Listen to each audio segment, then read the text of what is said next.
400 அப்படின்னு போய் வண்டியில் ஏற முடியாது. நானும் முதல்வர் என்று போய் நான் வண்டியில் ஏற முடியாது. அப்படி தம்பட்டம் அடிக்கிற சராசரி ஆள் அல்ல நான்.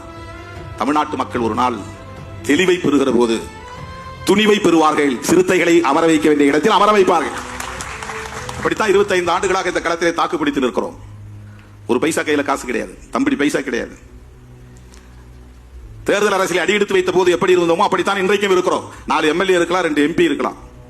ஆனால் அன்றைக்கு எப்படி இருந்தோமோ அப்படித்தான் இன்றைக்கும் இருக்கிறோம். அதனால்தான் யாராலும் நமக்கு கருத்தியல் ரீதியாக பேச முடியல. தனிநபர் ரீதியா அவர்களால் இங்க பேரம் பேசினார், அங்க பேரம் பேசினார், இப்படி மாத்தி பேசினார், எந்த குற்றச்சாட்டை வைக்க முடியவில்லை. இது எதற்கு நான் சொல்லுகிறேன் என்று சொன்னால், நாம் நம்முடைய கருத்தியலில், நம்முடைய கோட்பாட்டில், நம்முடைய கொள்கையில் உறுதியாக இருந்து தொடர்ந்து இணைந்து பயணிக்க வேண்டும். காலம் கனியும் போது மக்கள் நம்மை ஏற்றுக்கொள்வார்கள். 15 வருஷத்துக்கு முன்னாடி நான் சொன்னேன், 20 வருஷத்துக்கு முன்னாடி சொன்னேன், கல்லெடுத்து வீசுகிற தம்பி ஒரு நாள் என் மீது பூவெடுத்து வீசுவான் என்று சொன்னேன். நான் ஒன்னும் ஞானி இல்லை. பூவெடுத்து வீசுகிறார்கள் இன்றைக்கு. அருமை தோழர்களே, இந்த களத்தில்